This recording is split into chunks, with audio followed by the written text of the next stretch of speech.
one of the things that you're really known for in Miami is like social media. At what point did you start? Like, did you do stand up first, or how did the social media stand up? I was a stand up comic. I did sound at the Improv just as a way to get my foot in the door. Like, hey, I'm here, I'm responsible, and then I do the new faces, be like, hey, I'm also a little bit funny. And I was doing sound for Mr. Red. Mr. Red came in. I think just follower wise, probably the biggest, definitely one of the biggest, if not the biggest, social media content creators for South Florida, for Miami.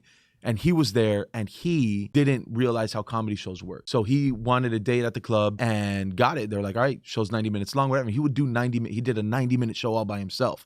And the club at the end was like, yo, 1, impressive, awesome job, really, really cool. 2, don't work so hard, get an opener. And it was like, oh, we don't know anyone in the comedy scene. And they were like, well, no, the guy in the sound booth, he's Cuban, he fits your demo, and he's one of our funnier guys. We use him to open, we use him to feature.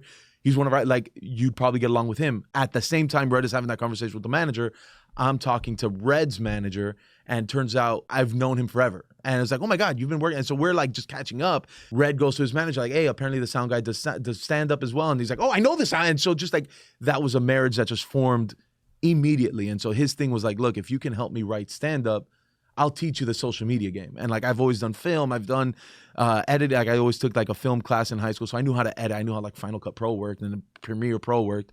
So like the editing wasn't, it was just like, how do I create the content for social media? And he taught me that game. And I've picked up things here and there, but like, yeah, he's the one that put that fire under my ass. That maybe was 2020, 2021. And that's when I started creating content.